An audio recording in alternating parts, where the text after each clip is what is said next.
Right, good evening everyone. Welcome to Trolling with Logic. It's the 12th of April 2014.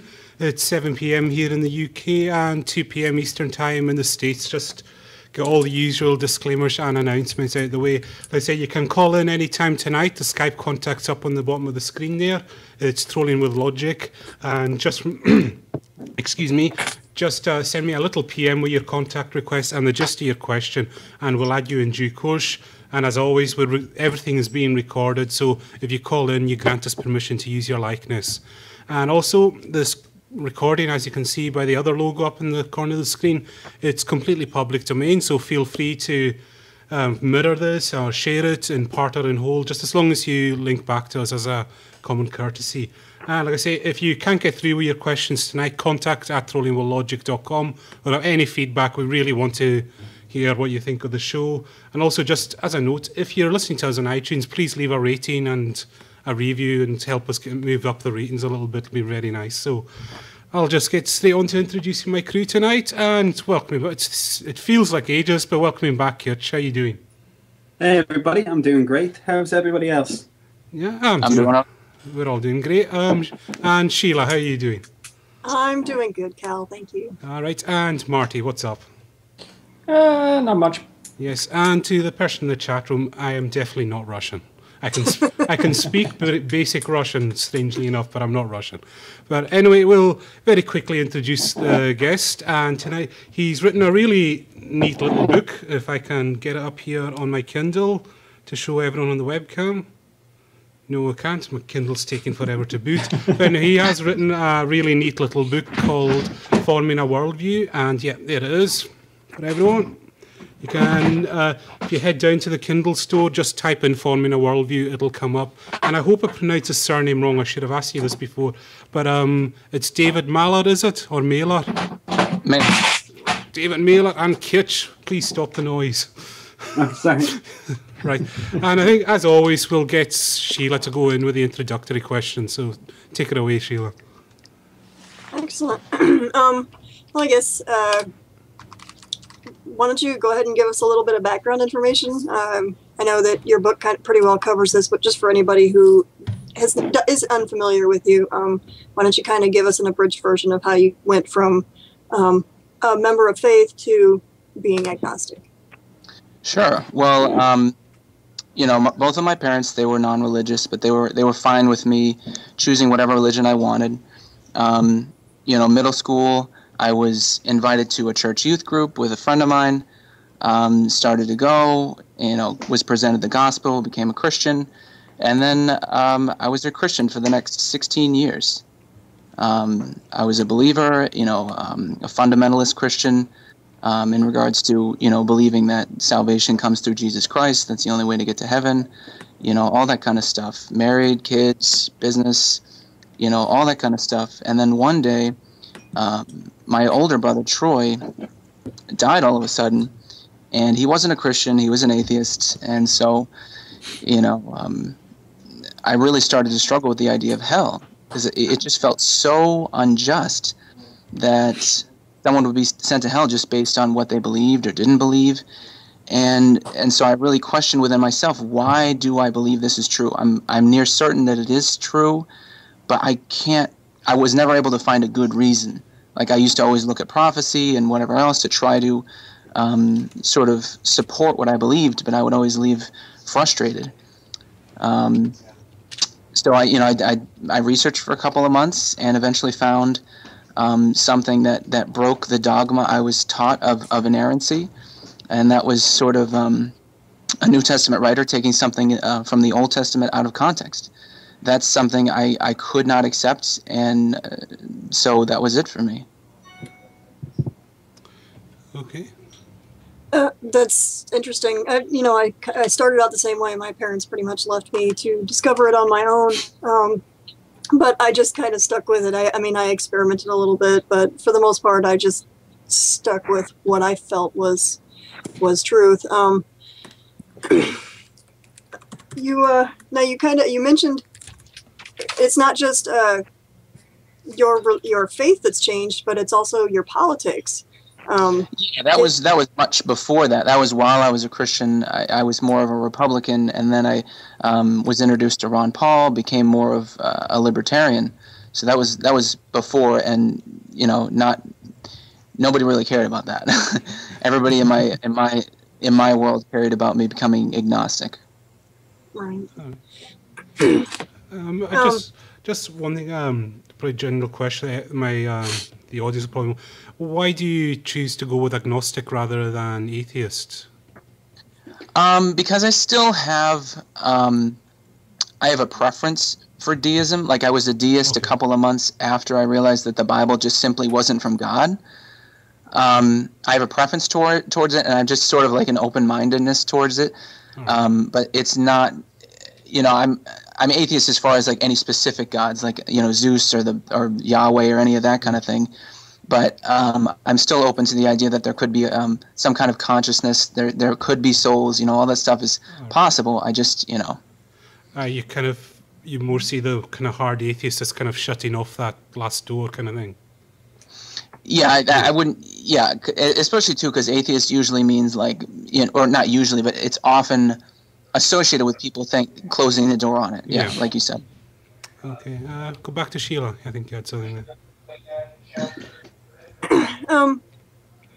Well, actually, this was and I don't want to pull away from the religious part of it, but I just had kind of a question that came up when I was reading parts of your book. You voted Republican because that's what your father did, and it's kind of somewhat been my theory that a large number of the people that vote in this country, or really anywhere, kind of do it for the same reason. Have you found that to be true, just in, as you discuss politics with people and talk about it? I suspect it's probably true, but I don't usually ask, hey, what do your parents vote, and then what do you vote? And it wasn't just because he was a Republican. I mean, he talked about the principles, and I agree with the principles, and I just assumed that the people that were actually Republicans believed in those principles, but that's not always the case. Right. And I think libertarian more closely match my principles anyway. It didn't exist to me before Ron Paul. Right. Well, do you still consider yourself a libertarian? Yeah. Excellent. It's just wondering, how much did you find politics is intertwined with the religion? I say obviously I'm in the UK and it's completely different, just people vote what they feel like, but it seems to me in the States that politics and religion are very intertwined. They are very intertwined, and that's because, the Republicans are typically Christians, and what matters to Christians most would be the moral aspects, and so they'll vote that they'll give preference to that, I think. Yeah. And were you kind of in with the the pro-life brigade and climate change denial? Did you go in for all of that? I don't think I had a hard position on. It's hard to say for some of that. Yeah, all right. I mean, I would have been pro-choice and would considered it murder. And it was only after I became agnostic did I become much more, much less black and white. I still don't have a hard position on that because it's a really complicated issue. Yeah, but like I said, was that quite a difficult one? I know you've said you're not really decided on, say, abortion, but. Once you kind of came out of the religion, did you actually find yourself just actually examining the other side a bit more? Did you close yourself off from the other side when you were a Christian? Probably, yeah. I mean, I ended up watching sort of the Young Turks more, and sort of watched tried to understand other people's point of view more, and be a little bit more open to it. Yeah. So, yeah, I mean, immediately afterward, I realized, maybe gay marriage isn't wrong. Maybe premarital sex isn't wrong. All these things that I believed were objectively wrong became, maybe yes, maybe no. Mm-hmm. All right. Kitch and Marty, you two have been very quiet. Yeah. Okay, I guess... at this time, we should probably start asking questions about this little book you've written, which I was informed of this very late, so I have no idea what it's about. I just heard the name, and it sounds interesting right away. I mean, forming a worldview, that's... yeah, well, I guess I'll just let you explain what exactly you mean by that. Well, I mean, maybe Christians use that term more often. I'm not sure, but yeah, that's the impression I get. Oh, well, that's just a term I've been used to. But yeah, it's just how you view the world, what is reality, and you'll make decisions differently based on what you believe reality is. Yeah. And so this is, my worldview went from sort of nothing into Christian, Republican, and then libertarian, agnostic. And that's just this book basically just explains the events that happened in my life and the thought process behind the changes. Okay. So it's more of a personal story than like helping people. Yeah, it's a personal story, but then it also makes... That does help people, of course, but yeah, it's not like a manual. Right. Okay. All right. And it also, in addition, it also makes arguments against the Bible's divinity. It just makes a lot of miscellaneous type arguments that I found compelling. Yeah. What were some of the arguments like? Was there any, kind of counter apologists that really caught your eye in the start of your change? Well, I really liked I liked Bart Ehrman. I liked Sam Harris. They were both great. And also Prof. MTH. I watched a lot of his videos on YouTube. Okay.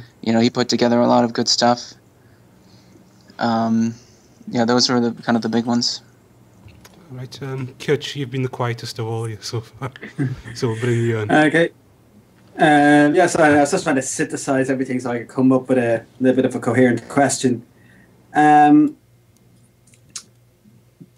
just want to ask, what was your motivation for writing the book? Why did you, writing a book is quite a bit of a heavy task.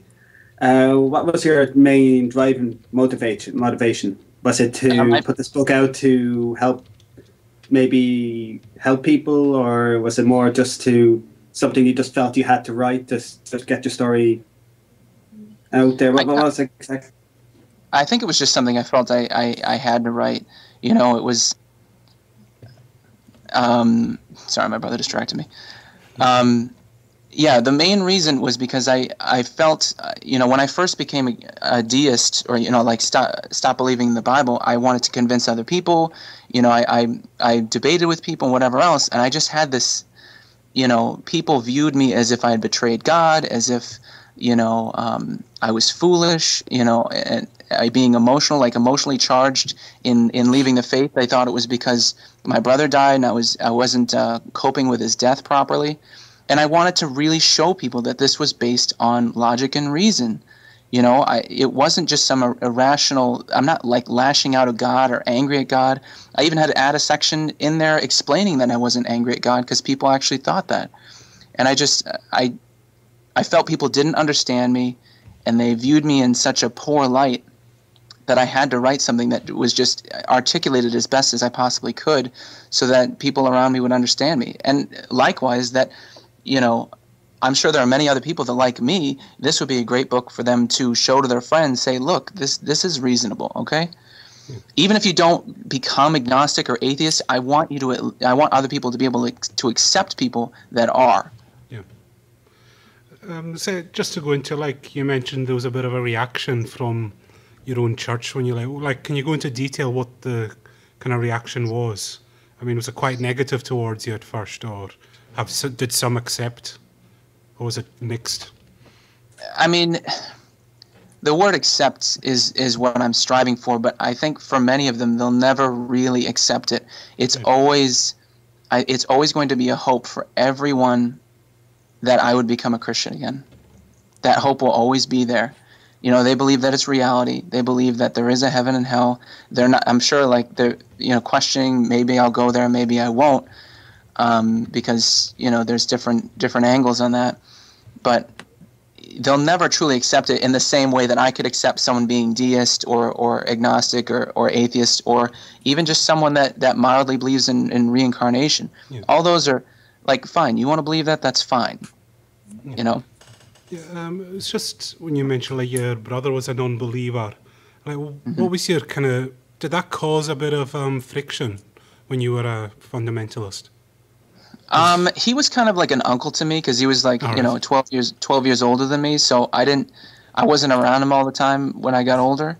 Yeah. And I wouldn't say it caused friction. I would try to minister to him and try to get him to be a believer, but that, he would just think it's crazy and he would be an atheist. It was, you kind of just agreed to leave that part alone most of the time, did you?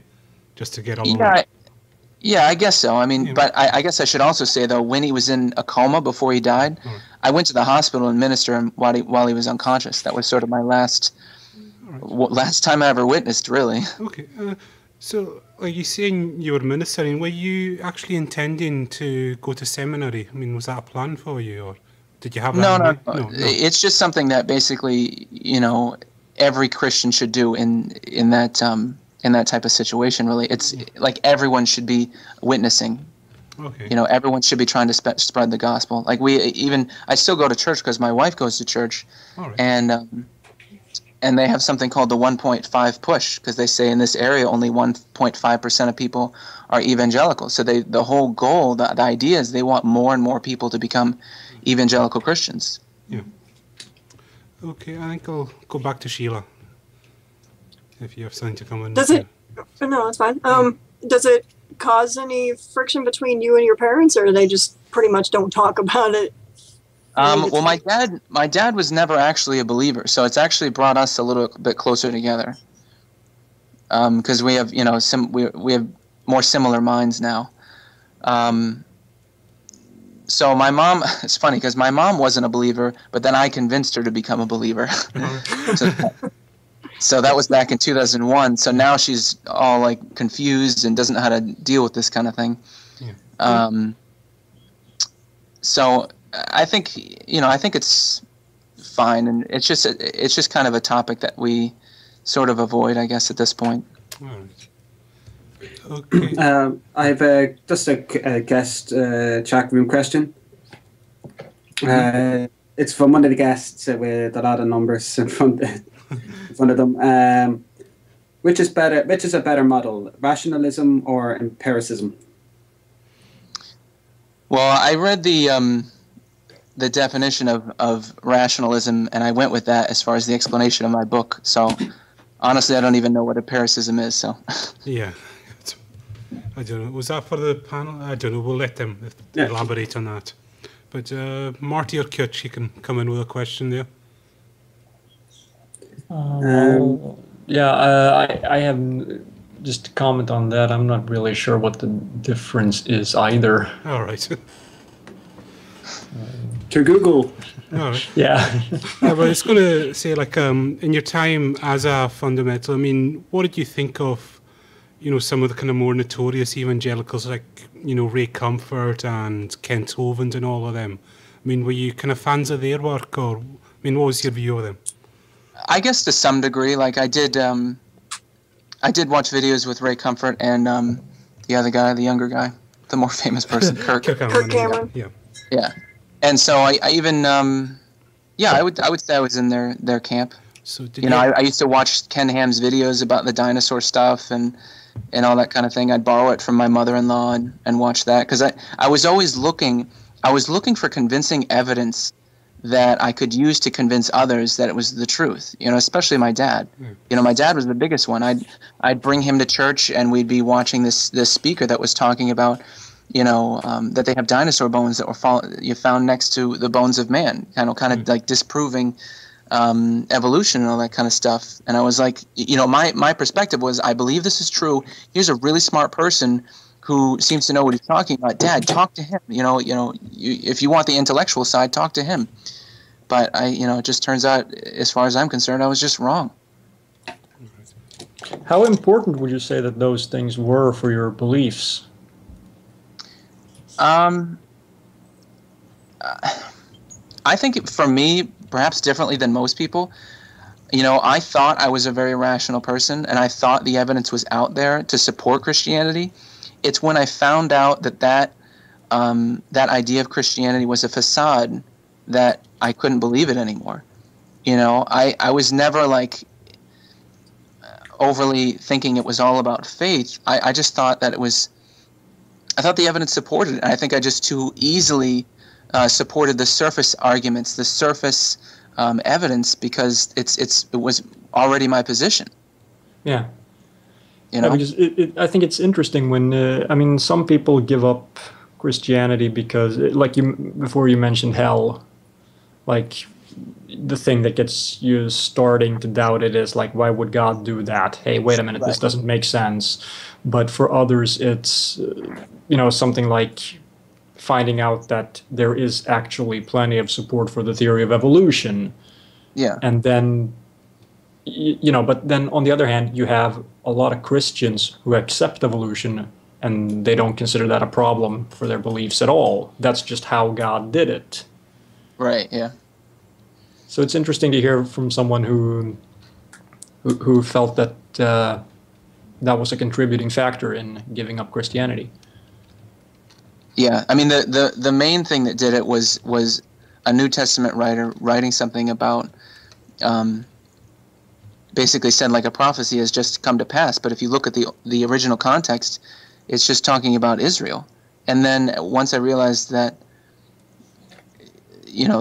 that was sort of the format, like I believed that the New Testament writers were just recontextualizing things based on what they believed. Then I looked up prophecy after prophecy after prophecy and realized they were always talking about someone else. They were talking about David or Israel or some other random person. And I was like, this is just not true. This isn't prophecy. Yeah. All right, Kitch. Do you have something there? Sure. I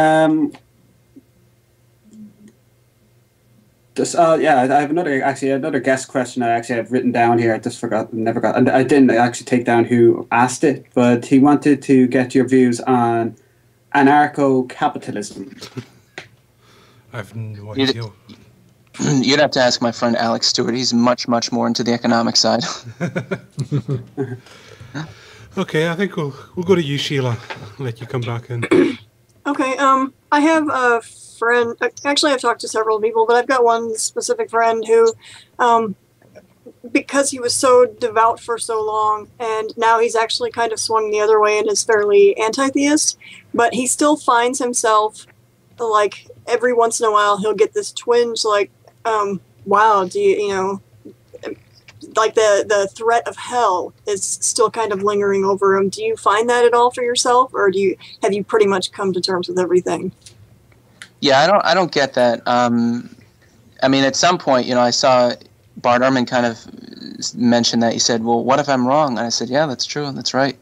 But then, give it another couple of weeks and I was perfectly fine. It became just as scary as the Quran threatening hell, Right.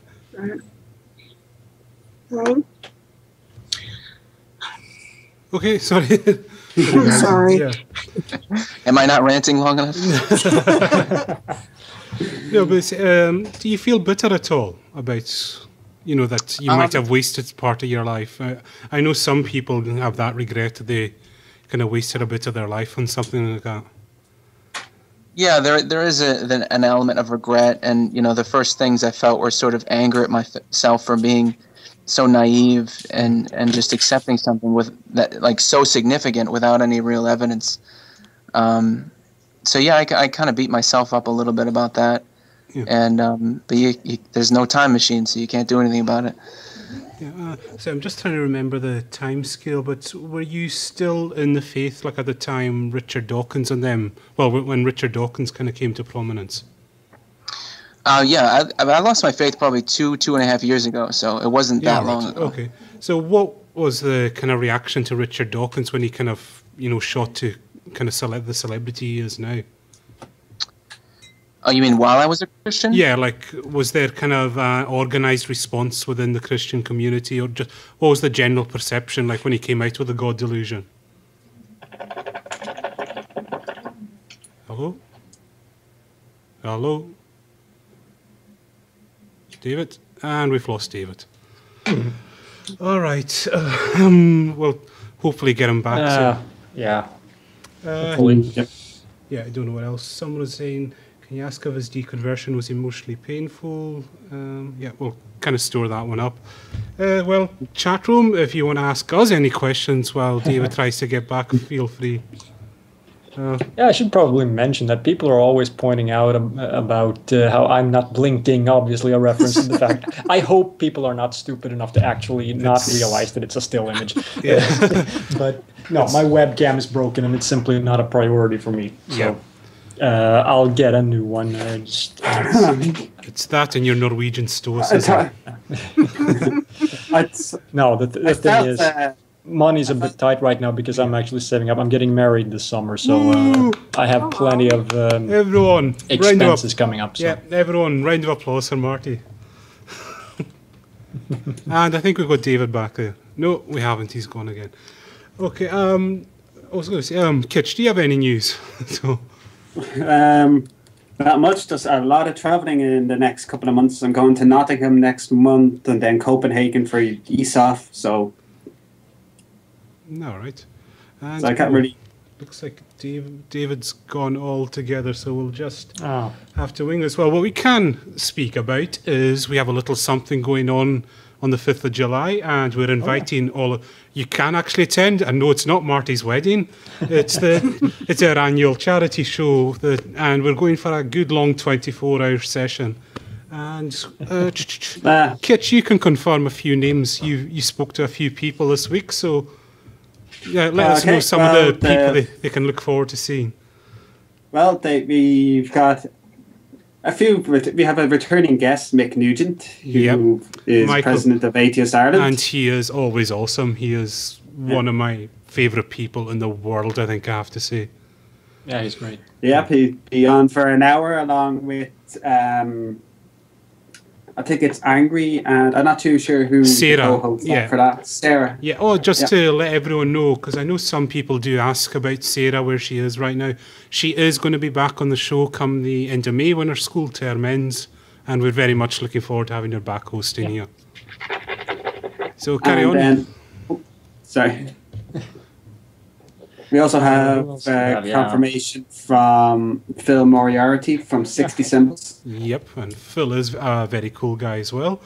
And not only that, we're teaming Phil up with the well-known Science of Sarcasm, or Not in My Name, you might know him. So that's going to be something interesting we're going to try is it's going to be the Irish Science Hour. Yeah, and just to let everyone know, it's not going to be about fermentation and brewing. So I'm sure that there's more to Irish science than that, isn't there, Kitch?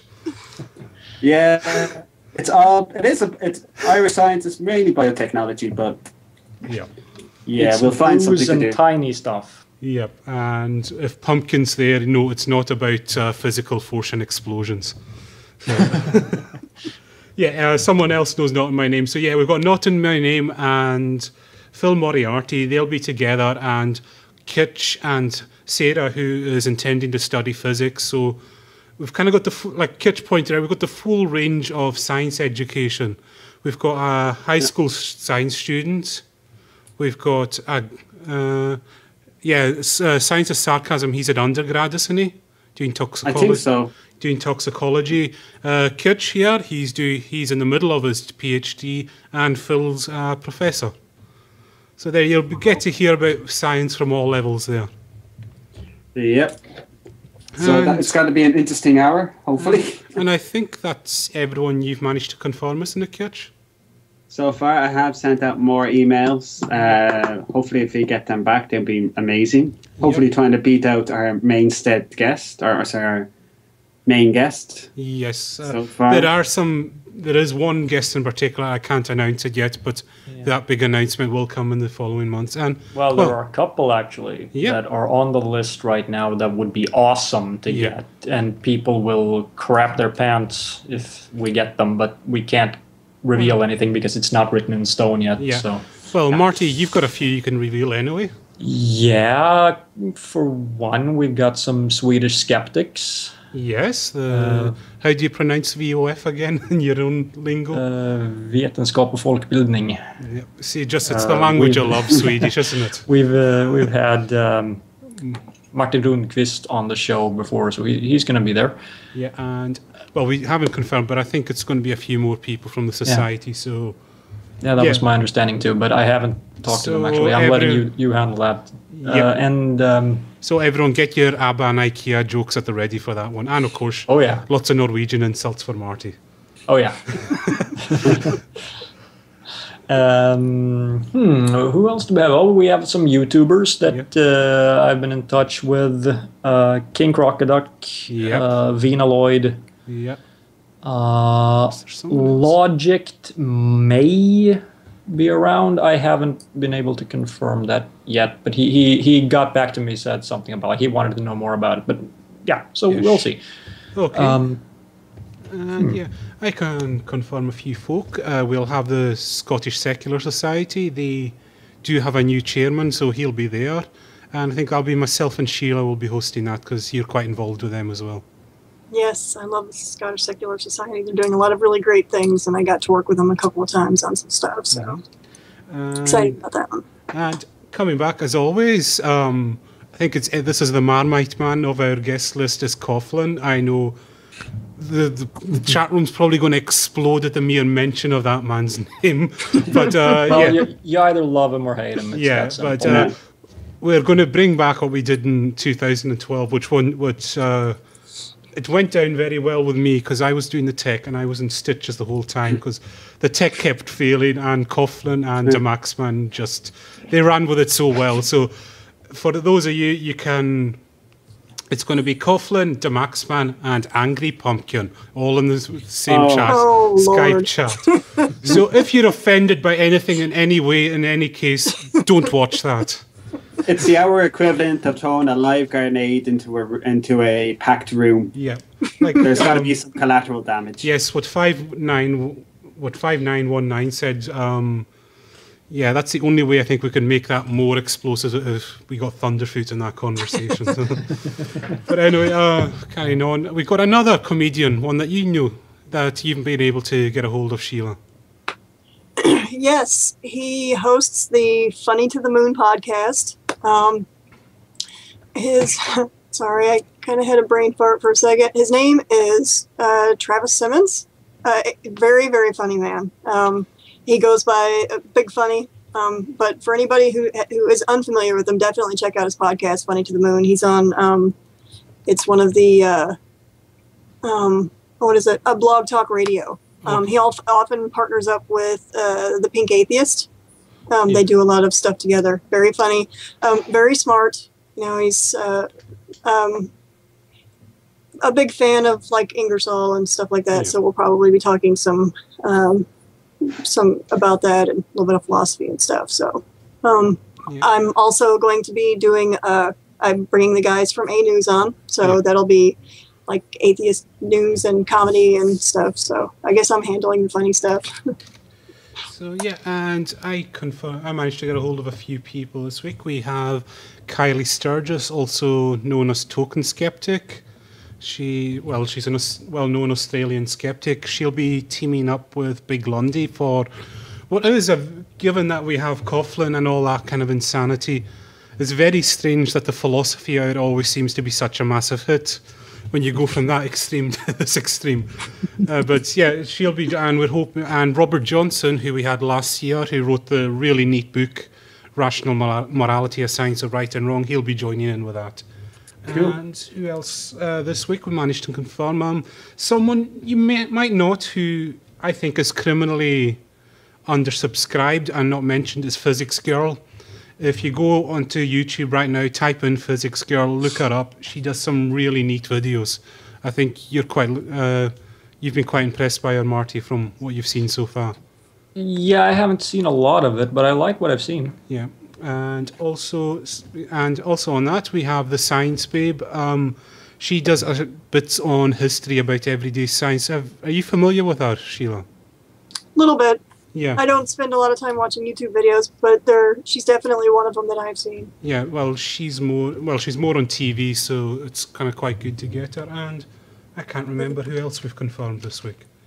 Is there anyone I've missed? I don't know. I can't. Off the top of my head, I can't remember which ones are confirmed and which ones aren't. I'll have to have a look. I've got I need to bring up the bookmarked thing there. And be good if we I can't be bothered. Be good if we had a bleeper. We could bleep out the really big names and leave everyone in suspense. Yeah. Oh, we also forgot to mention that we're. Oh, hello. Oh, hi there. Hi, David. Welcome back. I apologize. My connection died. Oh, that's okay. Yeah, no problem. It happens. So anyway, people, that's what's happening with the charity show this year. There'll be more announcements if you follow the blog, and go to our Facebook group. So welcoming back, David. How are you doing? I'm doing all right, thank you. All right. So, and we completely lost our place from where we were. So, well, there's a question in the chat. If I scroll up to before he left, or maybe we covered this. Was your deconversion emotionally painful? The most emotionally painful part was considering that God might not exist.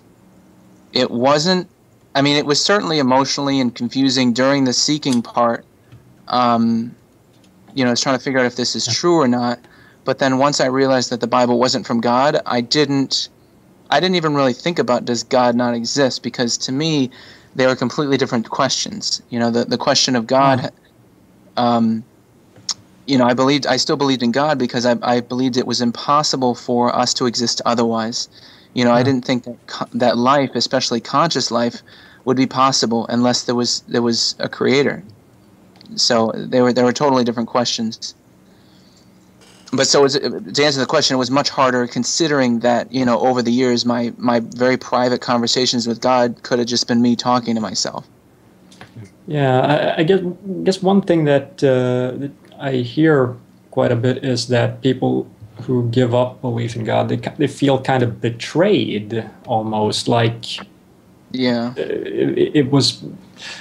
That's something that I have a hard time getting my mind around, really. I've never been a believer myself, but it's like almost as if when you find out that God doesn't, or when you start suspecting, or whatever, however you want to call it, that God doesn't exist, it's more like he did exist, but then he just decided to go, screw you, I'm leaving. Right. And it becomes like a feeling of having been betrayed almost. Does that ring a bell to you? I could imagine it in the sense of feeling betrayed from the people around you, because it was a worldview based on trust. Essentially, you're trusting what everyone else is telling you, but I didn't really feel that because I don't believe that they're doing it intentionally. They honestly believe it, and so they're not. It's not like they're trying to fool me. They themselves are also fooled. So it's just kind of being I get upset about certain things. Like I get upset when people say that I've betrayed God, or that I'm foolish for asking so many questions. I mean, these are people that are like my friends and family, so it's. Oh yeah. When probably one of the only really emotional thing that came for me for my deconversion was the thought of the afterlife. That kind of need to want to live forever. Was that come into it? Your deconversion? Yeah, that was the difficult part as well, because if God doesn't exist, then there's really no reason at all to believe that there's an afterlife. So, I mean, I even still question certain things like, does the soul exist, before I question, does God exist? Because to me, I'd probably be the most easily to accept God existing, but then I'd need additional reasons to believe the soul exists, and then additional reasons to believe the afterlife exists. They're all kind of separate issues. All right. Yeah, I think it's interesting that people so often mix them together and think that it's basically the same thing. Right, yeah. Yeah. All right, Sheila, we'll bring you in there if you have something. Do you have kids right now? I have 2. How are you? I'm sorry? An 8-year-old and a 3-year-old, sorry. No, that's all right. How are you raising your children? Are you pretty much raising them the same way that you were raised and letting them discover on their own? Or, do you and your wife kind of conflict on that at all? I think my wife and I conflict. I mean, she seems upset just that I've been upfront and honest about where I'm at. Oh, I just saw something pop up for a second as far as a question, but yeah, that's all right. That's just the chat room. I usually feed them through, and they'll get answered in time. okay. They'll get asked. Sorry. Yeah, carry on, David. Sure. Yeah, so there certainly is conflict there. She's become even more fervent since I've walked away. She's been doing Awana, she's been volunteering more, and just anything and everything. It's like she's trying to make up for me not being a Christian anymore, and wants to instill it as strongly as she can into the children. And I've just kind of said to my oldest, because my youngest doesn't understand yet, but I've explained my position. I said, I just want you to be able to accept, my position, even if you don't have it. I'm not upset at you for believing in God. You don't have to pick my side or anything. I just wanted to think independently. I just want to be, open and honest with her in that. And even that is looked upon negatively by my wife. Okay. Does it seem like? Sorry, Cal. Does it seem like? Can you kind of gauge where your daughter's views are at the moment? Is she still kind of, a believer, or does it seem like she might kind of wander over to your side? She's a believer. I don't know where she'll end up. She's very, very intelligent. But who knows? Environment is a huge factor. She asks a lot of questions, like why you believe specific things, or has she kind of gotten to that point yet, or is she still just kind of just following whatever she believes? We've had discussions, and I've kind of tried to get her to just maybe ask some questions, or just tell her I'm open to answering questions. But perhaps we'll have more conversations down the line. Yeah. Right. All right. I think, Kitch, seeing as you've been handling chat room questions, you can carry on. Sure. I'll start. I just have to go up just to get to the. Yeah, no problem. The first one. This is from Bob to Bits. Can David compare the pain of deconverting with anything else? Never having believed in never believed in God since I gave up in Santa. Yeah, I think that's Bod saying kind of his own example there, I think. Okay. Yeah, to me it just felt like in some ways God was my closest friend, and considering that he might not exist at all, it's I don't know, it's really hard, especially too because there's an aspect of meaning tied up in that, because without God then we're essentially just atoms, and we're just by sheer chance I'm able to consciously speak to you right now. Those types of things, they seem impossible. They don't feel right. I think that's how a lot of believers believe. It's all about feeling, like what do you believe in your heart, So. Okay, and there was another one there, Kitch. Sure. This one is from Organic Beekeeper. Does David's family equate deism with atheism? More or less, yeah. So deism would be just looked upon pretty much just as negatively. Yeah, that's speaking like the denomination you were in. How did they view just other denominations in general? Were they kind of the one true path kind of thing? Say that again? Is that like, was your own denomination believed they were the kind of one, the proper true Christians, and all the others just had it completely wrong? Or there is some flexibility with that. Like, I think the main thing is as long as the church believes that Jesus is the way, the truth, and the life, no one comes to the Father except through him. Yeah. That was kind of the most important thing, having your faith in Jesus. Everything else was kind of peripheral issues. Yeah. They might disagree, but they would still consider them a brother in Christ. Yeah, because where I grew up, Catholics were basically, they were the devil to us. That's always specifically told that in Sunday school. Was that ever, stuff like that never came up? No. Well, not to that extreme, no. It would basically be like Catholics are wrong, they shouldn't add these extra books to the Bible. They may or may not have a personal relationship with Jesus. So that basically they're misled, but not that they're the devil or anything. All right. Yeah, it's kind of funny that way. Then when they point to polls saying that we're in the majority, therefore Christianity should be the religion of the USA or something, or words equivalent to that. They kind of lump all of them in together, but then there'd be some people who make that argument that would say that, oh, Catholics are the devil, or you're not the right type of Christian. Right. I think yeah, I think a lot of that came together sometime during Kennedy. Like the word Christian, they encompassed everything around then. Yeah. And all right, Sheila, do you want to come in there, or Sheila? Yeah. Oh, sorry. Yeah. Oh, sorry. There's just another question in the chat room. When it became known you didn't believe anymore, did you have anyone come to you and confide that they were doubting and just hadn't plucked up the courage to declare it yet? No, I mean, I guess I was kind of hoping for that. But no, nobody's done that. I mean, somebody else, like my wife's cousin, sort of went through the same thing. Like he made it known that he wasn't really a believer, and that was kind of a big shock to the family. And I've had other people before me, friends that were in the church that sort of walked away. And I even felt,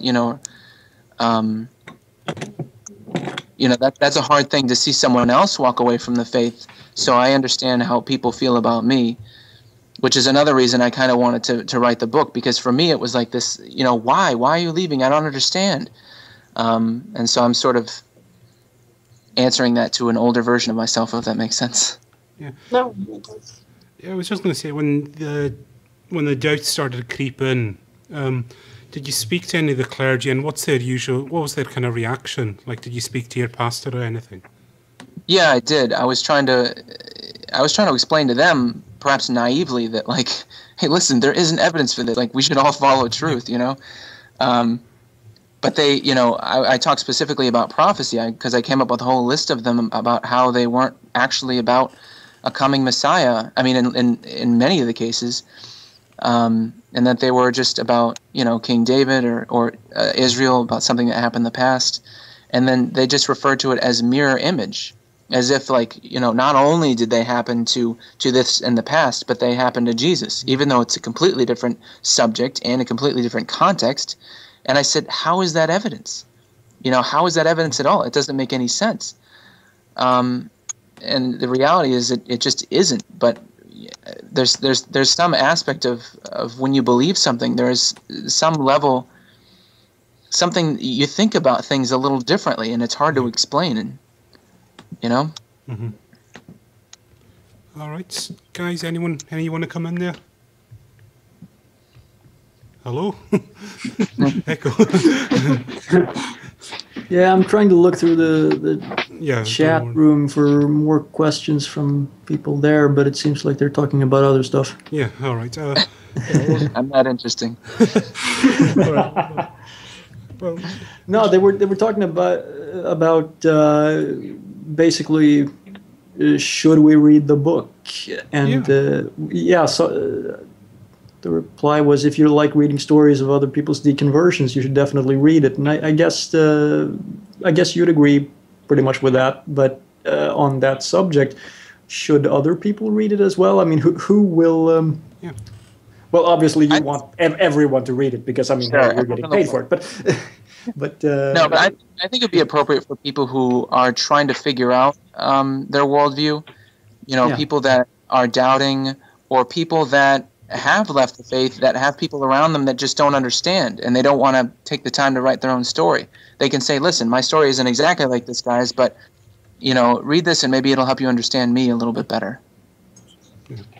I mean, do you think like the book could help me, maybe even for parents, if they have a child that's going to go through, that's having their doubts, do you think this book would be of help to them as well?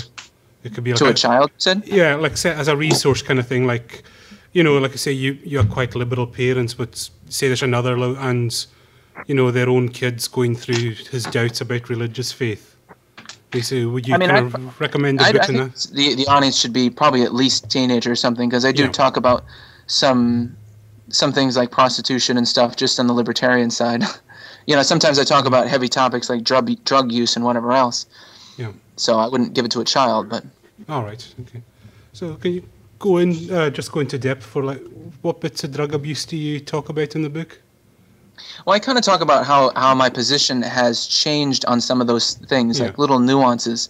Like no longer is drug use completely objectively wrong because it's, you're either doing something against the temple of God or you're breaking the law, which is also a sin. So I had to classify it a little bit differently, and it's sort of changed from objectively wrong to largely unwise. But then I also give examples of saying, I don't take issue with someone that just wants to, smoke pot once a week and they're a highly functioning member of society, or they want to experiment with MDMA. I don't equate something being illegal as being immoral. Mm-hmm. All right, yeah. Okay, guys, do you want to come in? That's interesting. Your comments about equating illegal with immoral. Do you find now, more so than later, that a lot of what you conceived or you perceived as immoral just because it was illegal? Do you find that I'm kind of having trouble phrasing this properly? Do you find now that your beliefs then were more like you assumed that things were immoral just because they were illegal, as opposed to now? It wasn't so much. I mean, the reason was strictly because it's in the Bible. Like, you're supposed to follow the law. So if you're breaking the law, then technically it's objectively immoral. Now, even within that frame, nobody's perfect, and I still didn't exactly follow the speed limit. I wasn't that legalistic about it. So I don't know if that answers your question. Well, more or less, yeah. Someone's asking a question, do you believe in objective morality?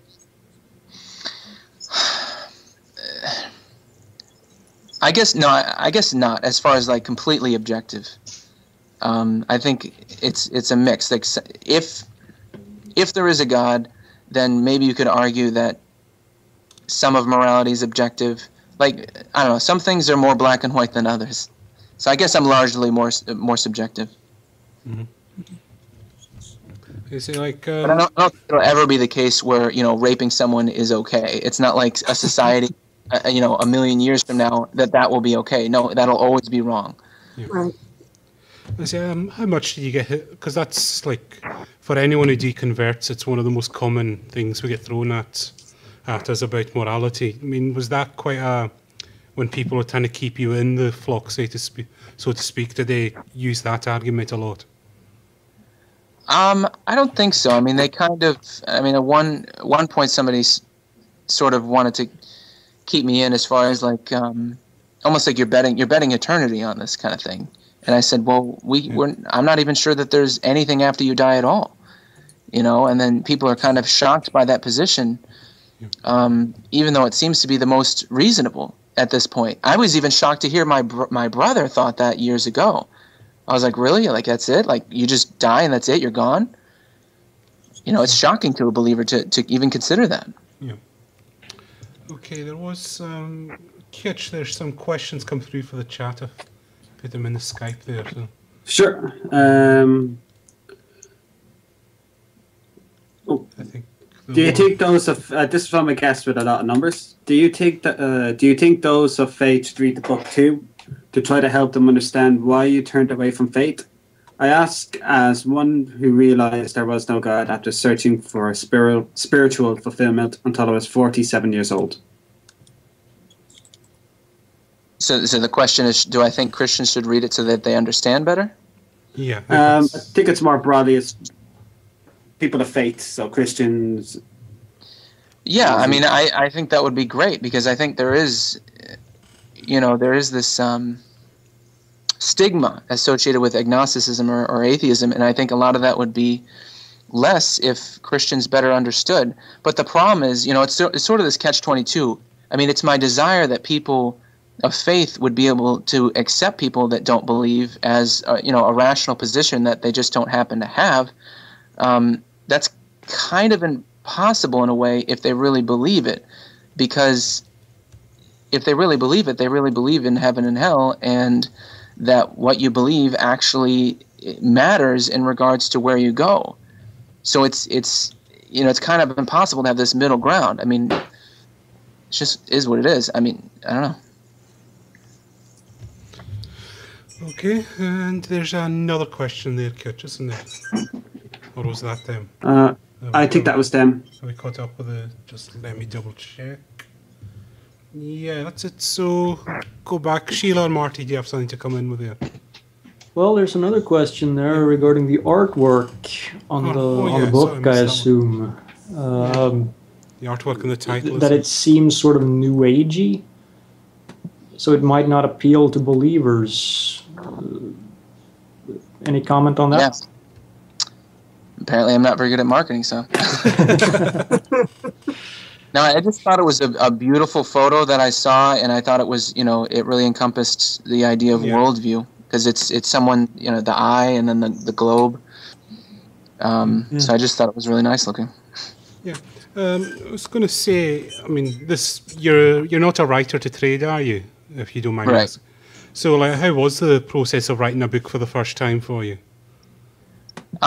Basically writing it and then rewriting it and just editing it. I'm probably much better at editing than writing to begin with. Right. So it was a lot of just rewriting.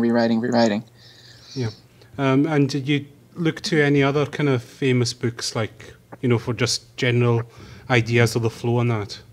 Or did you just kind of, you know, your own idea out there? Just put my own idea out there. Yeah. All right.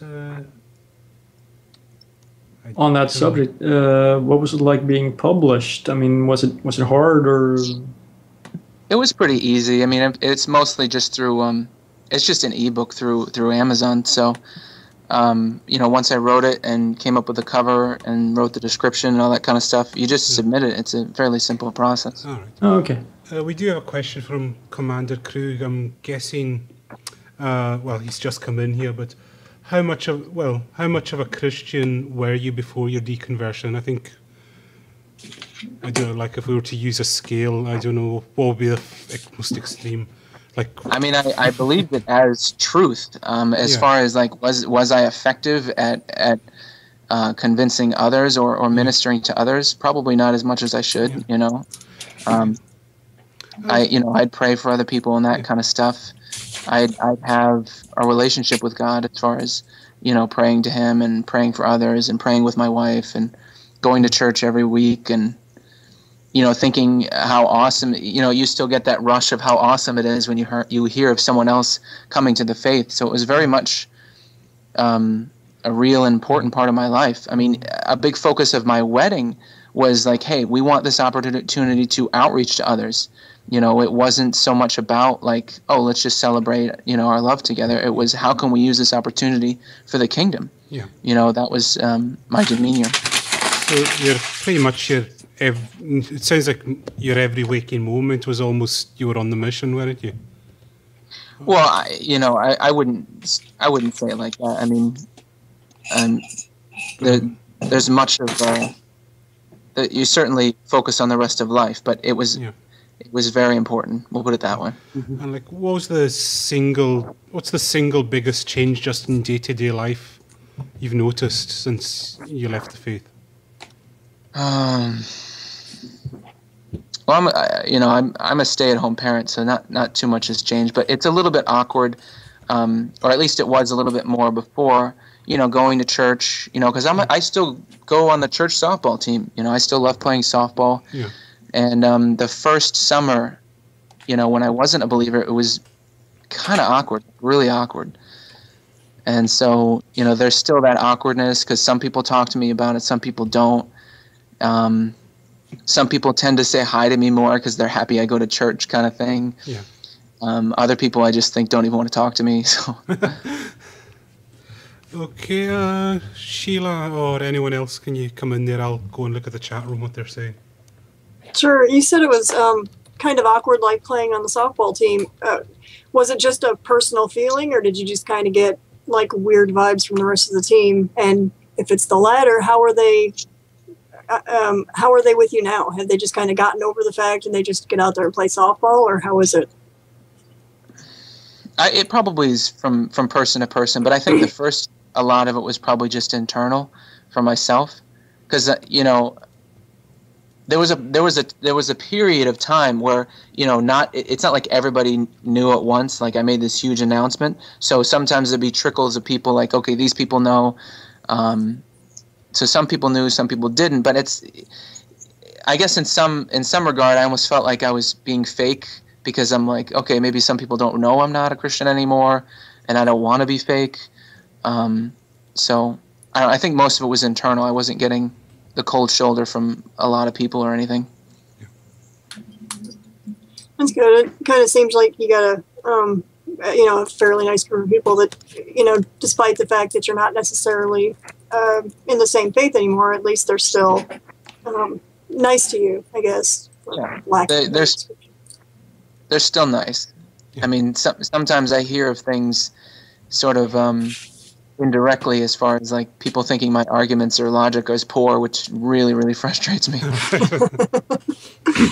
Yeah, I think anybody who's ever had to discuss, faith with a member of the faith probably feels the same way. Yeah. Do you have any plans, do you plan on doing any big talks or attending conferences as a speaker, or maybe writing other books later? I don't have any plans in the meantime, but if this first book becomes a success, then perhaps I have a new career on my shoulders. Someone's asking, what way does your view of the future differ now from before? I don't expect the second coming to come. Were you one of those Christians that were expecting Jesus to come back like next week or? May 21st. It was always a possibility, but I would definitely be into the end time prophecies and all that kind of stuff. I wasn't, I didn't have any confidence in expecting it anytime soon, but, I'd probably be one of those people saying like, yeah, I think it would happen in the next 50 years or whatever. Okay. So you weren't like, jumping on Harold Camping's train or anything like that? No. Okay, someone's asking, do some of the believers who still know you and know that you're a non-believer ever hand you apologist books and keep trying to bring you back to the fold? Yeah, I had a friend of mine come and visit me a couple of times and try to talk to me and reason with me or whatever, and I would try to reason with him at the same time. But he doesn't meet with me anymore. Another person, my ex-pastor, he actually read my book and he said he was going to send me some comments. All right. So I was actually pretty good friends with him. I miss him, and I think I had a dream actually about him disagreeing with me last night. I was going to say, like, what's some of? I mean, do they give you any books or literature like from famous apologists? Yeah, there was one actually that Chip gave me, the person I was just talking about, Has God Spoken? So I was reading that and sending him emails about all of my replies and whatnot. But then once I was like halfway through the book, I'm like, all right, can we maybe be done with this? I've heard all this kind of stuff before and I didn't find it convincing. Could you just point to maybe the most convincing parts of the book? And then the stuff he pointed to me wasn't even really arguments. It was almost like, I think it has to do with more of a consequentialist view, as far as like, you're betting your life on this kind of thing, and heaven and hell is a big deal. I think it's almost like a fear-induced view. Why would you look at these details? Look at the threat. Yeah, you've got all this. Risking. Yeah, you're going to lose all this. Do you want to play that game and all this kind of stuff? Yeah. All right, Marty, you noticed a question in the chat room there. Yeah, I consider myself a Christian, but a lot of my beliefs are from other faiths. My question for David is, am I still a Christian or not? I guess he's just asking for what your opinion of what a true Christian is, or something like that. I would, my opinion is you need to be a Christian, you need to believe in what the Bible says. I believe that it was without error. Kitsch, noise. Oh, sorry. Yeah, I believed it was without error. I suppose you can still be a Christian and believe that it has errors, but there's some core doctrines you have to believe to be a Christian. You at least have to believe that Jesus was the Son of God and that he rose from the dead. I mean, that's like a bare minimum. If you just take certain principles from other beliefs, whatever. But I don't think you can really believe that those other books are written by God because they conflict with the Bible. It just doesn't make sense. Yeah.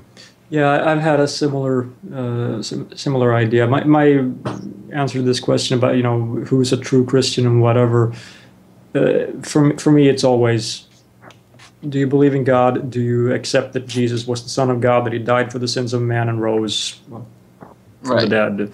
Well, if you do, then you're a true Christian. There's really no other way to distinguish a true Christian from a false Christian. I mean. But even Christians, like, nobody really knows except God. Like, nobody knows the heart except God. Yeah, exactly. Right, Kit, as you probably saw, there's a question come in from the chat room. So again, you've got the job of chat room questions tonight. And this one is from Organic Beekeeper. Does David think that some of the people who stopped approaching him were worried that he was making too much sense?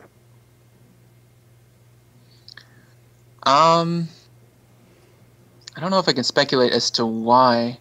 I think when it comes to a point where maybe they realize that they're not going to convince me. In fact, that's what he kind of said, and I think that at that point that they will retreat and pray that my heart would be softened.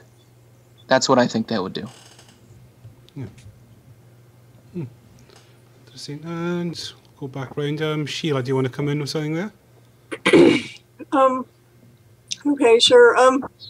Somebody mentioned something about Christianity mostly being a copy-paste religion. Do you agree with that? Would you? Did you notice this, especially when you started kind of reaching out and studying other things? Did you kind of find that a lot of the things that you were told were correct to your religion, or also they weren't exactly just yours, that they had either been inspired or had things in common with other religions? I mean, I was under the impression that Christianity was one of the oldest. I mean, that was one of the reasons I picked it, was because it was one of the oldest, largest religions. I mean, that's what you would expect from a religion if it were to be the true religion. I mean, you can't expect God to allow other religions to be created and then later on Christianity be created. But apparently that's the case, at least to some degree. I've heard of other things, like the story of Noah has been in previous books, but I don't know a lot about pre-Christian religions besides Judaism. Yeah, that kind of leads into a question was asked: what were the views? How did you feel about like other religions, like Judaism and Islam in particular? What were what kind of things were being said in the pulpit about them, if anything at all? I'm not sure they talk much about it, but I think the view is that they're just mistaken, they're misled, they're deceived by perhaps Satan. Yeah. So it's just those are the people that need to be reached. It's a very sort of loving environment, even if it is mistaken. I mean, they're even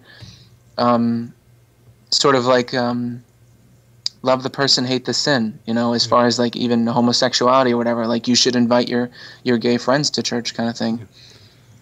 Yeah, because it sounds like you've been quite lucky because, just through this show we've spoken to some people when they've left, they've lost kind of everything, like family, friends, ostracized by the community. So, I mean, do you consider yourself, at least you're quite lucky that you've still managed to keep, your kind of links to the community intact to some degree? I mean, I guess appreciated that it's still to some degree, but I still feel a sense of loss because community was probably the best part of Christianity as far as I'm concerned. And there is an aspect like I'm just an outsider. I'm an outsider that just goes to church. Yeah. And some people are still friends with me, but it's a different kind of friendship. It's just a little bit different. And trying to strengthen those bonds despite the break is a challenge. Yeah. All right. Do you feel like they're just kind of being friendly just because of your wife, I guess, so to speak, because she's still a member? I think some of them are friendly because they want me to become a Christian again. Those are the people I wasn't really friends with anyway. As far as like my close friends anyway, I think it's just troubling to them, and they love me anyway, and they like me anyway, but it's still something deeply troubling that perhaps they just avoid thinking about. Okay, sorry, the screen went black there, so I thought we'd lost connection, but we're still on the air. Yeah, I'm not touching the device, so hopefully I'll screw it. No, it was actually the live stream there. I just saw the screen go black. I was kind of worried the I think something reloaded or something. Yep. Okay. So with that, we've lost all the chat room questions. There was a few there. So, yeah, just, you know, because, sorry, get this thought right. Yeah, because the thing with the community is, I think the church, it kind of provides, like, you've almost got every service just there in the church that you can ever want. You know, if you're having problems with the kids, or if you need someone to look after the kids, it's all there. Or, you know, right, yeah. Yeah, so I can understand how that could be quite a big loss. Well, and it's probably not that extreme, but, like, you know, from what we've heard, have you ever heard of Jerry DeWitt? He was a former pastor, and yeah. We had him on the show, and, like, it's, I mean, I'm amazed he can still smile at all with what he's been through. Yeah. Well, he's started his own atheist church now, so he's still got a lot of people around. There's some of the questions coming back. Do you think a lot of people in Christianity are traumatized by their experiences within the church, and is that why quite a few leave? I wasn't, you know, I live in New England, so it's not like the South where I suspect there might be more of that. I don't know. It's not like there's racism around here very much, and I can't speak to people leaving based on traumatic things. I think the people I noticed that leave, maybe they just realize it isn't true, or it didn't do it for them. You know, maybe they didn't really believe to begin with. It seems to be why people leave, at least around me. Okay, and there is a question saying, what's your opinion of these atheist churches? I mean, I think it's good. I mean, I wish they had one around here, but... Yeah, I'm kind of half and half on it. I can see why, like what we've spoken about, the whole community structure and losing that can be, but then there's the other side. Some of it just does seem a bit ridiculous to me. I don't know, what do you guys think of it? Sheila, I'll go to you first. Well, it's interesting that you know, that this topic has come up. One of my co-hosts on A News is actually one of the co-founders of something. It's the Godless Revival, and it's in New York. He originally was with the couple out of, I believe they're English, that had started the Atheist Church or whatever, and then just kind of branched off and started his own thing. And it's more like, what he's got going on is more like a talent show, I guess, for lack of a better term. You know, they kind of get together and they have, you know, bands and, you know, stand-up comics and stuff. And it's really just a place for atheists and non-believers to get together and kind of hang out, you know, for pretty much the reasons that you said, because they're used to having some sort of that weekly hangout, or, you know, a place where they can get together and just kind of, you know, hang out with people of like minds, I guess, socially, right? As far as calling it a church, I think that's probably one of the biggest drawbacks for it, is even, you know, within itself, referring to itself as a church, and, you know, as far as, you know, Christians and other members of faith, you know, kind of poking fun at it by calling it a church. I think that probably draws more negative attention to it than is necessary. But I guess it depends on how it's handled. Yeah. I know Lee does a really good job with it.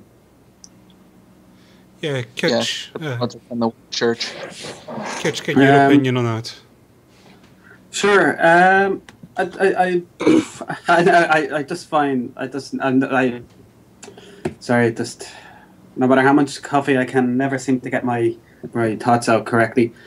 It's an interesting idea. I just haven't given it much thought, so I can't really give a really articulate or detailed opinion on it. So I could see why, though, just what I've heard about why people would like to have an atheist church. I really don't like that phrase, though, atheist church. I prefer more of maybe a society or group I think that'd probably be a bit better. Because well, you need to have something that gives them the idea that it's a weekly meeting, though. Yeah. So that's true. So it can be a lot of good. I think the I think when we're about the ideas, maybe some of the objections behind it is it becoming more like a religion. I think it's more of what good is this doing? Is this doing a lot of good? And if it is, then sure, run with it, go with it, see what happens. Yeah, that's what I think. If it's doing good, then I think it's a good idea. Right, and Marty, I get your opinion on it. Yeah, I think I understand why it would be a good thing in a society where you have this established custom of going to church every Sunday. I can understand that, because you have these societies where you can go whenever you have a problem or whatever, for the social support, if you will. But for me, it's never been an issue. Yeah, because you're kind of coming. That's the one that you always come from a totally different background from everyone else. But I do remember, Kitch, there was one set up in Belfast, wasn't there, an atheist church recently? I wouldn't know. The reaction from the government was not good at all. They just weren't happy with it. But that's Northern Ireland's just very different to everywhere else in the UK. Yeah, it's still the world. Yeah, it's still a bit crazy there. Just to let everyone know, we're coming up. There's 20. My maths is all out there. 13. Sorry. 13. Yes. There. You just snapped into math teacher mode there, Martin. Yeah, there's 13 minutes to go. So please get your questions in for the end here, and I'll have a quick look. No, there's nothing coming up at the moment. So Sheila, Michael, or Marty, if you want to take up a question, I'll see if I can get the chat room to that. I thought I saw something earlier. I'm gonna have a look.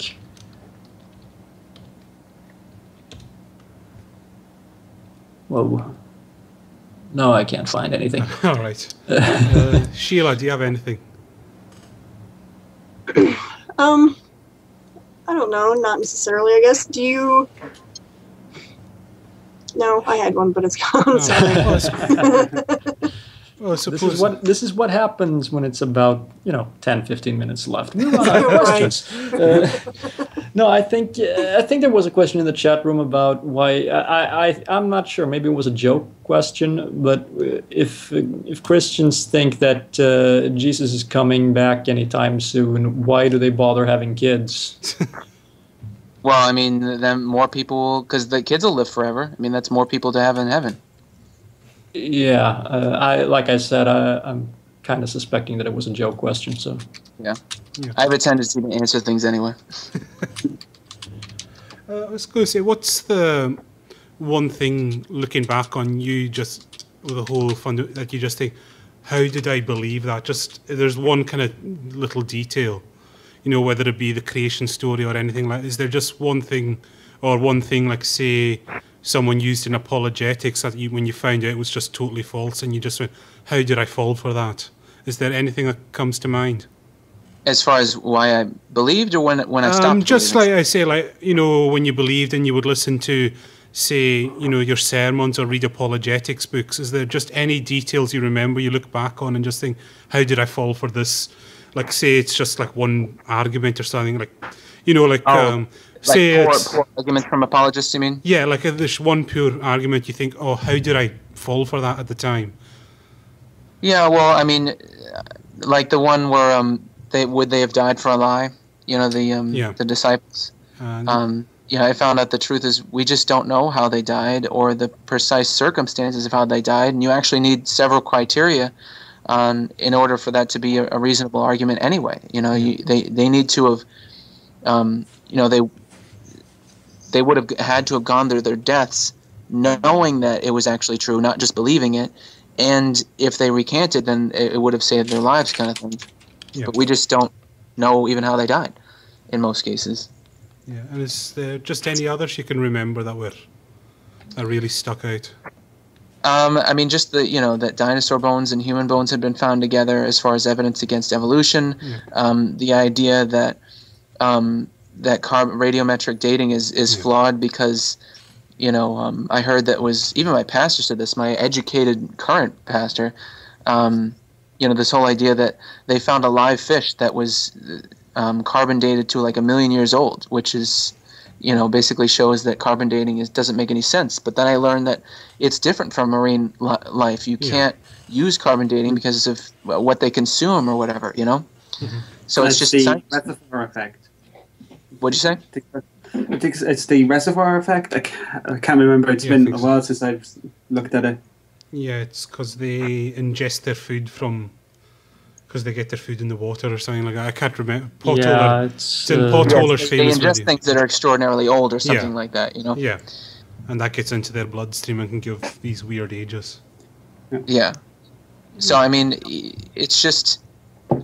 I think that for a Christian, like when you're a Christian, you just hear these surface arguments and you immediately accept them, and there's really no reason to look any deeper. There's no reason to truly consider the other side, because what's in it for you? There's nothing in it for you. You have everything to lose.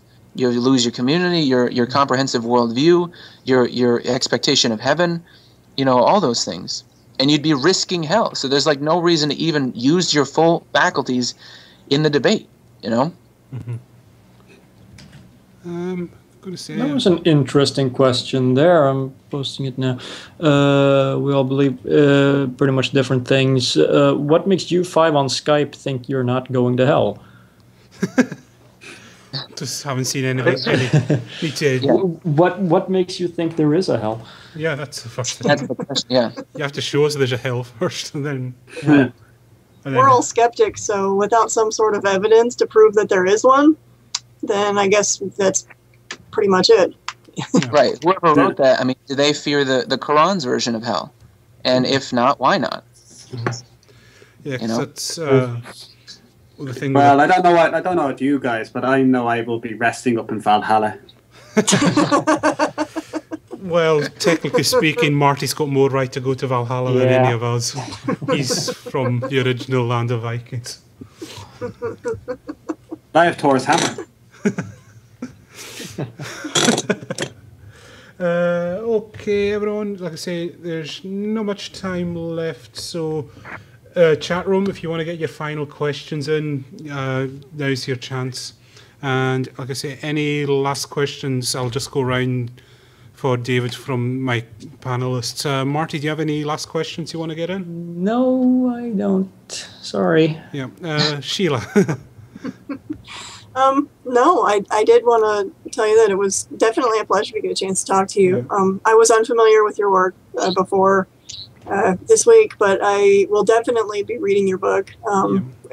As someone who's always been an atheist, I'm always fascinated with how people come to the same decision that I've made. For people who have been of faith, no matter what the denomination is, to suddenly decide, or to not suddenly necessarily, but to figure out or come to the same conclusions that I've come to. So I'll definitely be reading it. But thanks for coming on and giving us a chance to talk to you. Yeah. Well, thank you for having me. All right. There was one question I wanted to ask. What were you told about atheists when you were in the church? I mean, did they ever speak about atheists in the services or anything?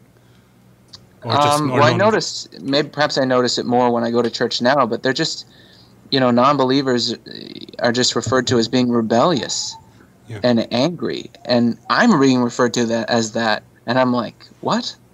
It's shocking and hurtful. And I'm like, almost like I'm this, teenager or something. So. Yeah, I got that quite a bit when I was going to church. That was very much, they're just angry at God. Which is just a bizarre statement. When you look at it now, it's just the weirdest statement to make. They're angry at something they don't believe in. I know. That's what I say in the book. I mentioned that. Yeah.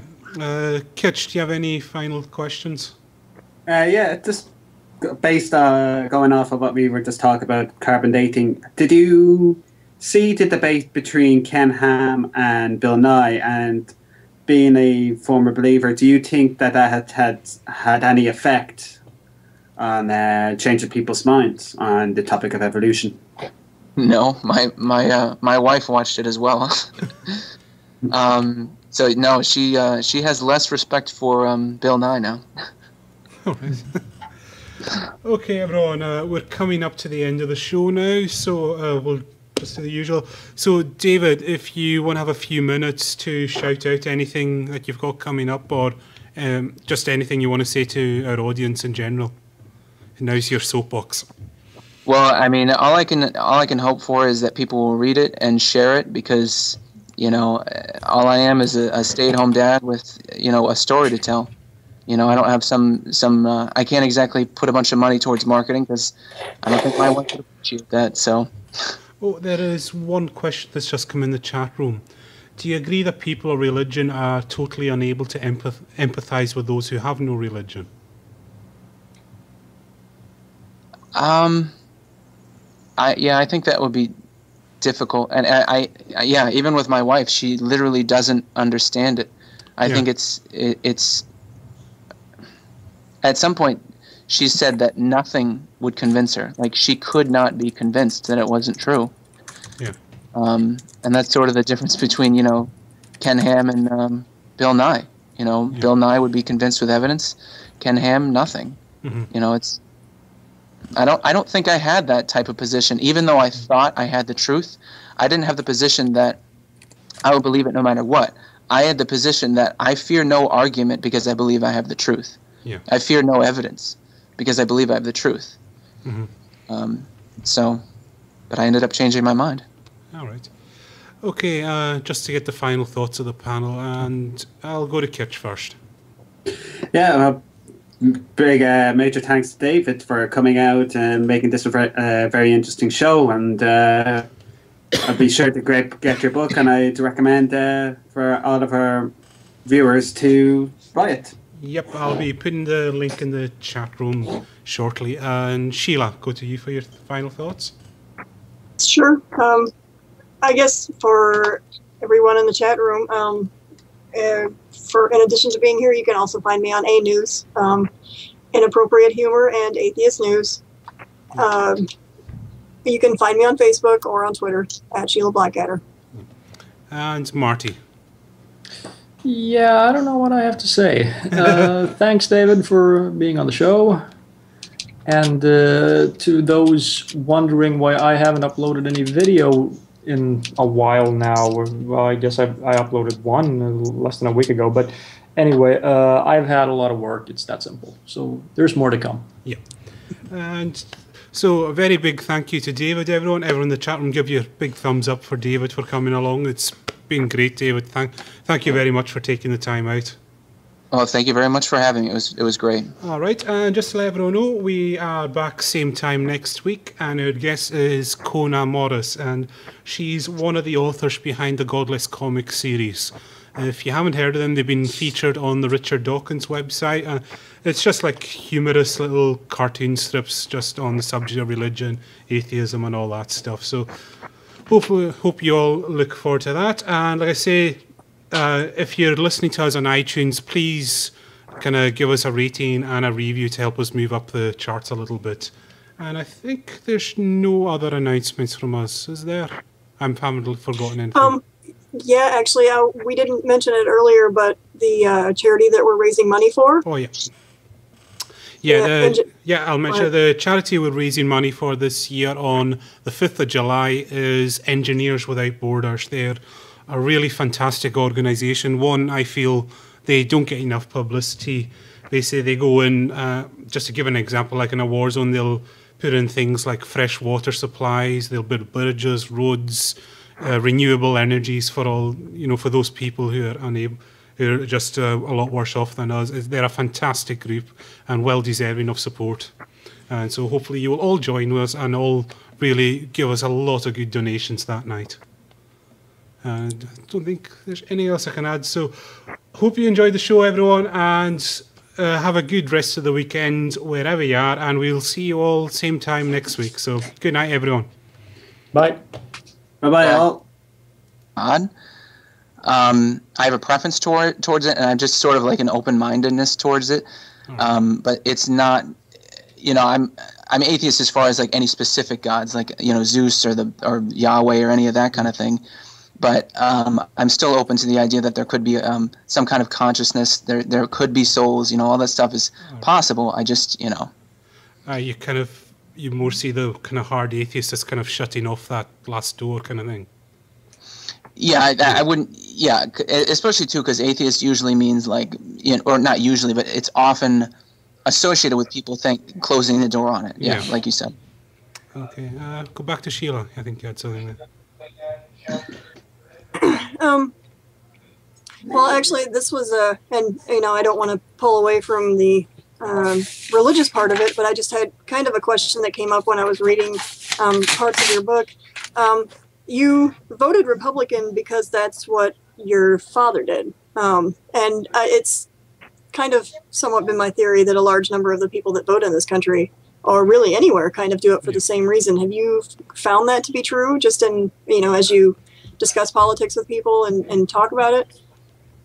I suspect it's probably true, but I don't usually ask, hey, what do your parents vote, and then what do you vote? And it wasn't just because he was a Republican. I mean, he talked about the principles, and I agree with the principles, and I just assumed that the people that were actually Republicans believed in those principles, but that's not always the case. Right. And I think libertarian more closely match my principles anyway. It didn't exist to me before Ron Paul. Right. Well, do you still consider yourself a libertarian? Yeah. Excellent. I was just wondering, how much did you find politics is intertwined with the religion? I say obviously I'm in the UK and it's completely different, just people vote what they feel like, but it seems to me in the States that politics and religion are very intertwined. They are very intertwined, and that's because, the Republicans are typically Christians, and what matters to Christians most would be the moral aspects, and so they'll vote that they'll give preference to that, I think. Yeah. And were you kind of in with the the pro-life brigade and climate change denial? Did you go in for all of that? I don't think I had a hard position on. It's hard to say for some of that. Yeah, all right. I mean, I would have been pro-choice and would considered it murder, and it was only after I became agnostic did I become much more, much less black and white. I still don't have a hard position on that because it's a really complicated issue. Yeah, but like I said, was that quite a difficult one? I know you've said you're not really decided on, say, abortion, but.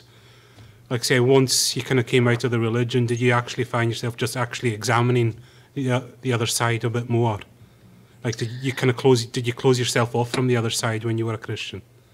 Probably, yeah. I mean, I ended up watching sort of the Young Turks more, and sort of watched tried to understand other people's point of view more, and be a little bit more open to it. Yeah. So, yeah, I mean, immediately afterward, I realized, maybe gay marriage isn't wrong. Maybe premarital sex isn't wrong. All these things that I believed were objectively wrong became, maybe yes, maybe no. Mm-hmm. All right. Kitch and Marty, you two have been very quiet. Yeah. Okay, I guess... at this time, we should probably start asking questions about this little book you've written, which I was informed of this very late, so I have no idea what it's about. I just heard the name, and it sounds interesting right away. I mean, Forming a Worldview, that's... I guess I'll just let you explain what exactly you mean by that. Well, I mean, maybe Christians use that term more often. I'm not sure, but that's the impression I get. Oh well, that's just a term I've been used to. But it's just how you view the world. What is reality, and you'll make decisions differently based on what you believe reality is. Yeah. And so this is, my worldview went from sort of nothing into Christian, Republican, and then libertarian, agnostic. And that's just this book basically just explains the events that happened in my life and the thought process behind the changes. Okay, so it's more of a personal story than like helping people. Yeah, it's a personal story, but then it also makes... That does help people, of course, but yeah, it's not like a manual. Right. Okay. All right. And it also, in addition, it also makes arguments against the Bible's divinity. It just makes a lot of miscellaneous type arguments that I found compelling. Yeah. What were some of the arguments? Like, was there any, kind of counter apologists that really caught your eye in the start of your change? Well, I really liked I liked Bart Ehrman. I liked Sam Harris. They were both great. And also Prof. MTH. I watched a lot of his videos on YouTube. Okay. He put together a lot of good stuff. Those were the kind of the big ones. All right, Kutch, you've been the quietest of all you so far, so we'll bring you on. Okay. So I was just trying to synthesize everything so I could come up with a little bit of a coherent question. I just want to ask, what was your motivation for writing the book? Why did you, writing a book is quite a bit of a heavy task. What was your main driving motivation? Was it to put this book out to help people, or was it more just to something you just felt you had to write, just get your story out there? What was it exactly? I think it was just something I felt I had to write. It was... sorry, my brother distracted me. The main reason was because I felt, when I first became a deist, or, stop believing in the Bible, I wanted to convince other people. I debated with people and whatever else, and I just had this, people viewed me as if I had betrayed God, as if, I was foolish, and being emotionally charged in leaving the faith. They thought it was because my brother died and I wasn't coping with his death properly. And I wanted to really show people that this was based on logic and reason. It wasn't just some irrational... I'm not lashing out at God or angry at God. I even had to add a section in there explaining that I wasn't angry at God because people actually thought that. And I felt people didn't understand me, and they viewed me in such a poor light that I had to write something that was just articulated as best as I possibly could so that people around me would understand me. And likewise, that... I'm sure there are many other people that, like me, this would be a great book for them to show to their friends, say, look, this is reasonable, okay? Even if you don't become agnostic or atheist, I want other people to be able to accept people that are. Yeah. So just to go into, you mentioned there was a bit of a reaction from your own church when you can you go into detail what the kind of reaction was? I mean, was it quite negative towards you at first, or... did some accept, or was it mixed? I mean, the word accept is what I'm striving for, but I think for many of them, they'll never really accept it. It's... Right.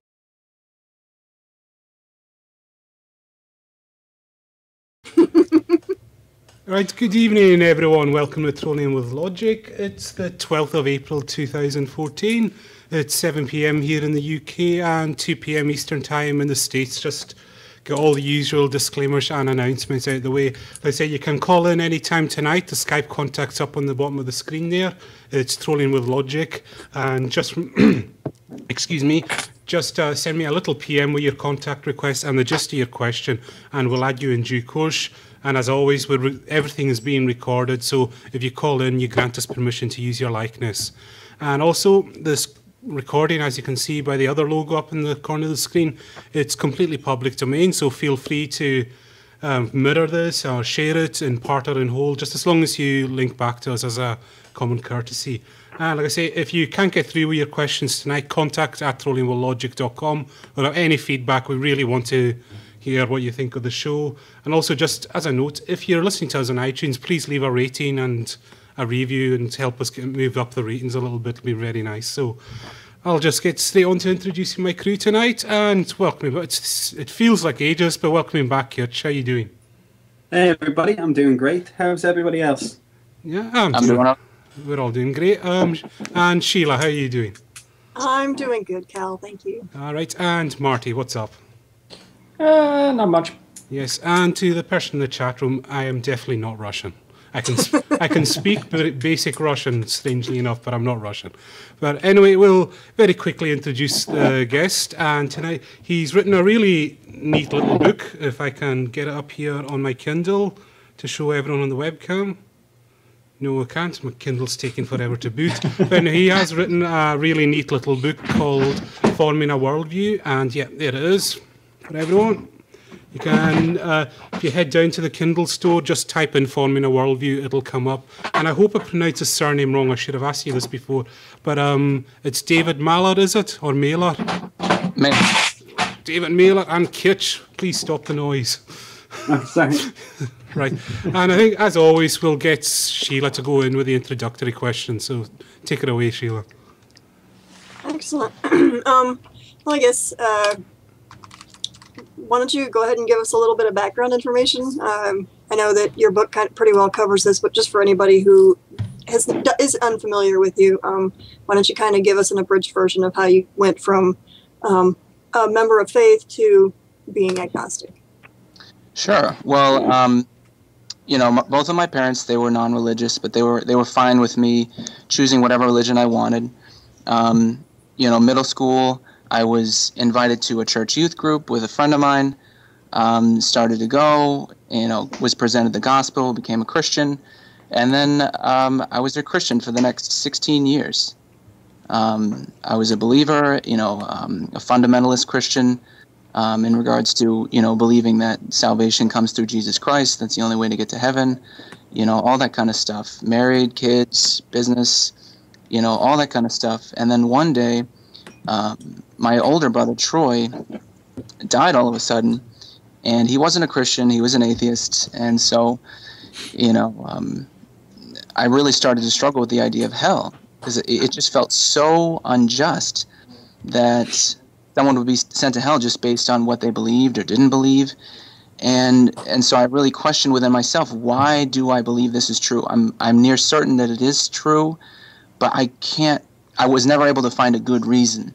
Like, I used to always look at prophecy and whatever else to try to sort of support what I believed, but I would always leave frustrated. So I researched for a couple of months and eventually found something that broke the dogma I was taught of inerrancy, and that was sort of a New Testament writer taking something from the Old Testament out of context. That's something I could not accept, and so that was it for me. Okay. That's interesting. I started out the same way. My parents pretty much left me to discover it on my own. But I just kind of stuck with it. I experimented a little bit, but for the most part, I just stuck with what I felt was truth. You mentioned it's not just your faith that's changed, but it's also your politics. That was much before that. That was while I was a Christian. I was more of a Republican, and then I was introduced to Ron Paul, became more of a libertarian. So that was before, and nobody really cared about that. Everybody in my world cared about me becoming agnostic. Right. Just one thing, probably general question. The audience probably. Why do you choose to go with agnostic rather than atheist? Because I still have I have a preference for deism. Like, I was a deist a couple of months after I realized that the Bible just simply wasn't from God.